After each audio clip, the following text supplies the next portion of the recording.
Kap, Ano yun, kuya? may chichik lang ako. Sige, sige. Rain, mamaya na lang tayo mag-usap, ha?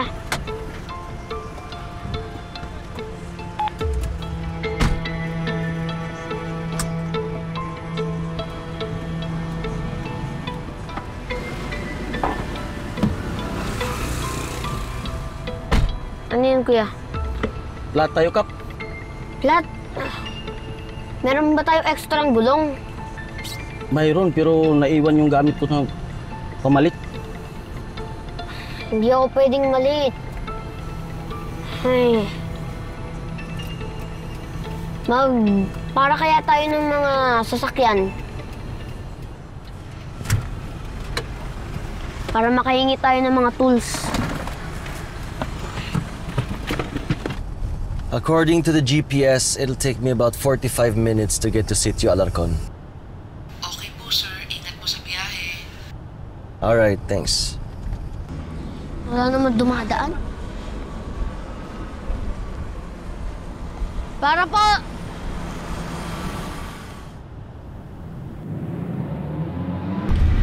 Rambo?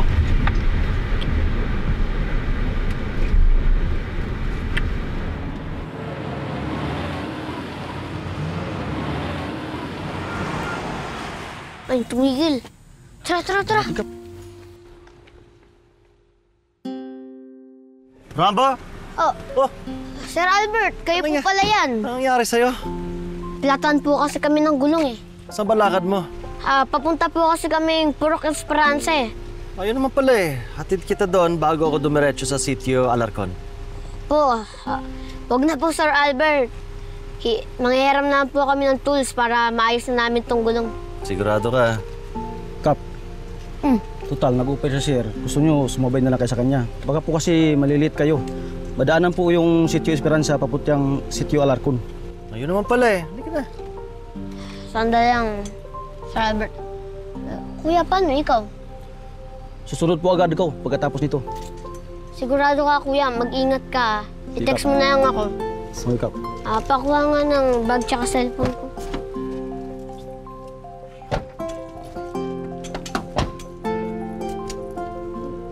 Salamat, kuya. Tara. Sige. Mag-ingat ka, kuya, ha? Ingat. Kayo. Day off nga lang ng tatay mo pero kung nandito siya, wala sa kanya itong rough road na to. Sinabi niyo pa. Astig po talaga mag-drive yung tatay ko. Oo. Kinento niya nga po sa akin na lagi daw po kayong busy sa mga projects niyo. Bakit nga po bala construction yung company niyo? Bakit ginawang negosyong construction? Kasi nung bata ako, mahilig ako magbuo ng kung ano-ano. Tapos si mama, madalas niya ako dalhin sa outreach program sa mga liblib na lugar. Doon ko nakita yung kawawa natin mga kababayan kasi nahihirapan silang pumunta sa bayan para kumuha ng pagkain, gamot, damit at pumunta sa ospital dahil yun nga, walang maayos na kalsada. Sabi ko sa sarili ko noon, tutulungan ko sila. Kaya yun, gumawa ako ng mga tulay at maayos na daan para lahat tayo makikinabang. Galing niyo po talaga, nakakahanga po talaga kayo. Ikaw nakakahanga. Sa kabila ng lahat nga, naging leader ka pa ng barangay eh. At kita na. Hello po, Nay. Hello, anak? Nasa Purok Esperanza ka na ba? Wala pa po, Nay. Papunta po lang po kami. Kasabay ko nga po si Sir Albert eh. Sige. Anak. Hello? Anak. Nawala yata ang signal eh. Hello po, Nay. Nay. Hello. Rambo. Rambo, choppy ka. Hello, Nay. Hello? Hello. Nawala na ang signal. Nay, mamaya na ako tatawag sa'yo kapag may signal na. Hello? Hello?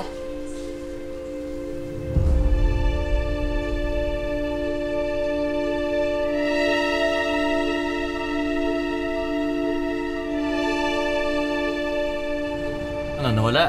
Oo, walang signal. Nawala ang signal. May daan ba dito? Parang... Namatay na yung GPS. Oo nga, itong sinasabi ko na ililigaw tayo ng GPS na to eh. Kaya nga eh. Ako, paano yan? Baka mali pa talaga sa event. Wala nang dito. Nang... Wala nang Sandali lang, ha? Ano nangyari? Oh! Gosh. Ay, nako. Ano ba yan?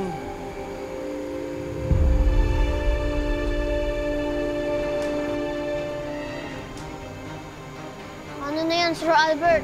Nabalahaw na tayo. Yun nga eh. Tama ba itong dinaanan natin? Gubat na to eh. Wala na yung dumadaan dito eh. Wala na yata.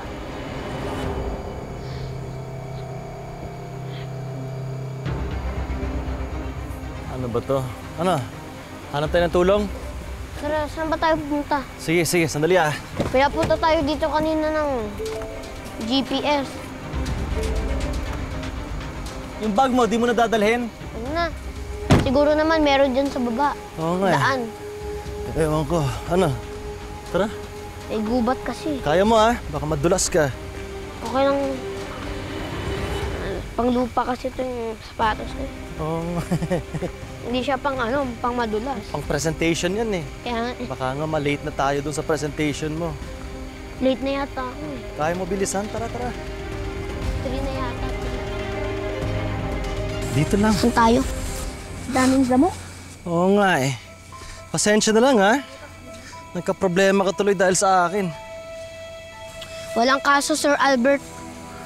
Hindi niyo naman po kasalanan yun eh. I'm sorry, the subscriber cannot be reached. I'm sorry, the subscriber cannot be reached. Please try again.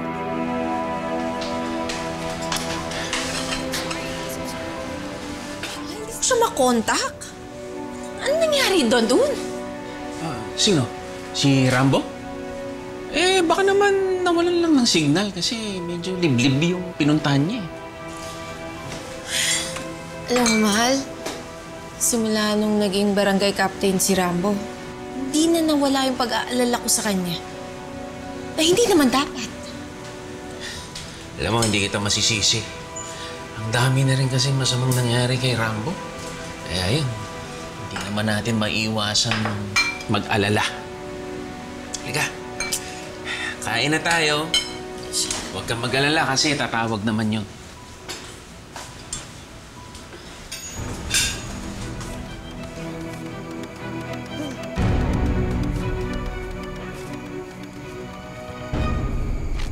Ah! Ah! Rambo! Rambo!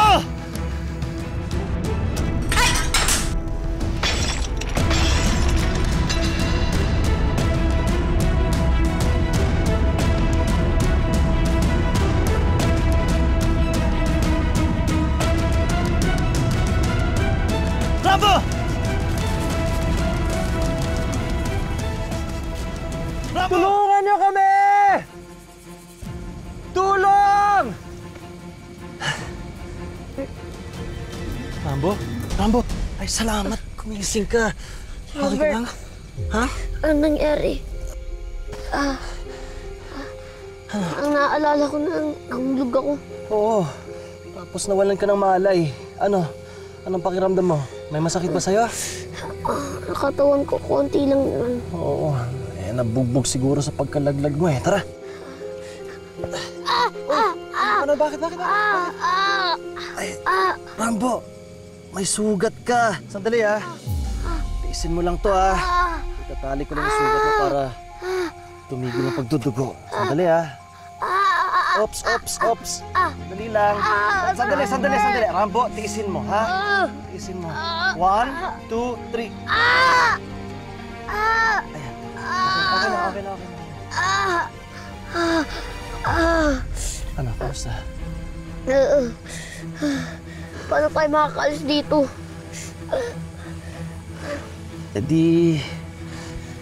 Dito muna tayo.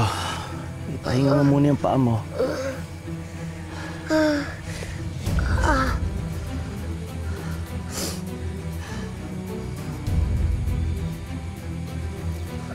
Wala talagang signal eh hanggang ngayon.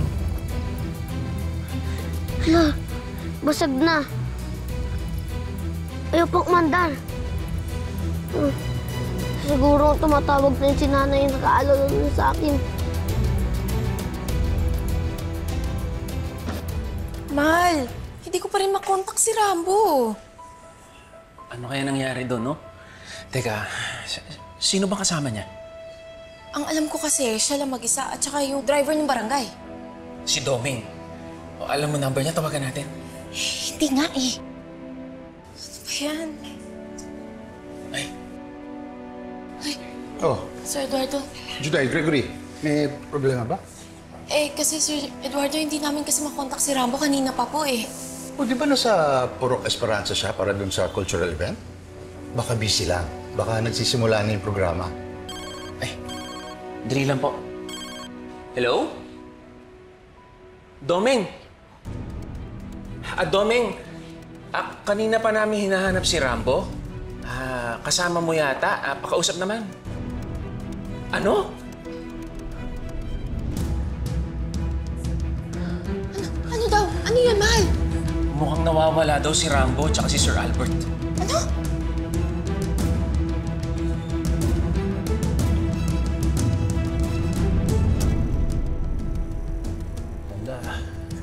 Wala talaga. Pati ikaw, na-stranded dahil sa akin. Hindi lang naman ikaw stranded eh. Ako din. Tsaka hindi naman po kasalanan yun. Alam yun, dapat po natin sisihin dito. Yung GPS. Mali-mali kasi yung tinuturo sa atin eh. Turn left, turn right. Yan tuloy. Maling turn tuloy tayo. Aksidente na nga tayo. Nakuha mo pa talaga magbiro eh, no? Kaysa naman po magmukmok pa tayo dito. Tsaka para hindi ko na rin masyado maramdaman tong sugat. Sobrang sakit talaga eh. Talaga? Sobrang sakit ba? Hindi ka Oo, makakilos? sakit. Hindi mo na kaya? Kaya ko naman, Ayun pala eh. laban lang. Ang mahalaga buhay tayo. Yan. Sigurado ako yan yung dahilan kung bakit ka nanalo bilang kapitan.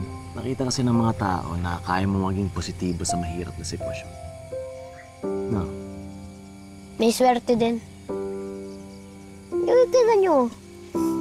Nahulog na nga ako. Pero nakaligtas pa rin ako. Dahil sa inyo. Ikaw talaga. Talaga naman eh. Di. Swerte nga po sa Jorel na may tatay po siyang katulad niyo. Ay, dyan ako hindi sigurado. Di kasi ganyan tingin ni Joril sa akin eh. Biruin mo, isa lang naging anak ko. Pero sumablay pa rin ako.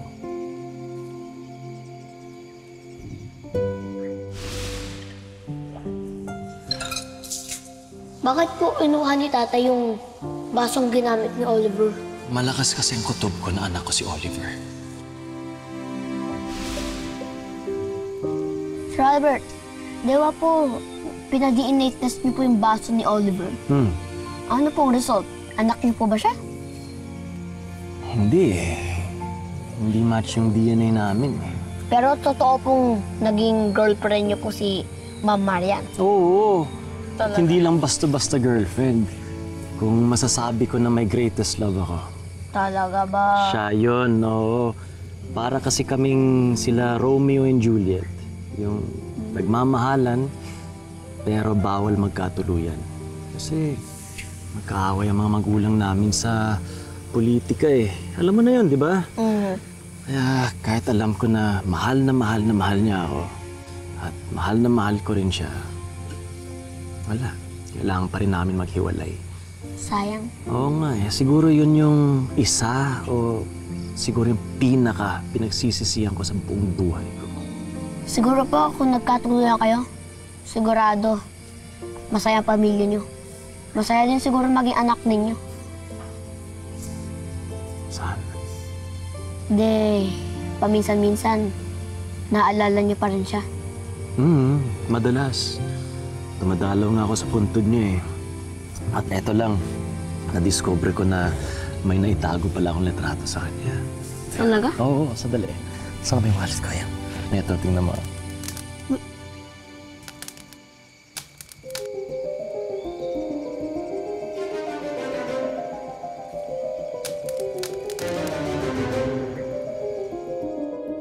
Ano yun? Kaso, ako niya mabangis na hayop. Pero mukhang hindi na tayo safe dito. Kailangan na natin makahanap ng tulong. Siguro hindi na tayo makakaakyat dito, no? Lalong-lalo na ngayon, injured ka. Kahit naman po makaakyat tayo, hindi naman po natin maaalis yung kotse sa pagkabalaho niya. Sa bagay, tama ka. Ano? Kailangan po natin maghanap ng bagong daan. Tama ka. Ano? Kaya mo na ba maglakad? Right. Tara, tara. Sana. Oy! Okay. Hindi mo pa kaya. Sige. Pero kailangan natin umas dito, Sir Albert. Rambo, wag mo nang pilitin. Tama na. Ha? Isip tayo ng ibang paraan. Alam ko na. Tara, sampa ka sa akin. Po, Oo, para hindi ka na mahirapan. Sige na. huwag na po. Ha? Nakakaya eh. Magiging pabigat pa nga po ako sa inyo eh. Hindi ka pabigat sa akin. We're a team. Sige na, tara. Para mas mabilis tayo makakakilos. Tara na, sige na, hop on. Sige na, let's go. Huwag ka na mahiya. Oh. Yan, okay. Ready? Angat ako ha. Oops. Kaya? Okay. Okay, sige. Dito na tayo maglakad ha. Oh. Okay lang? Okay na. Sige.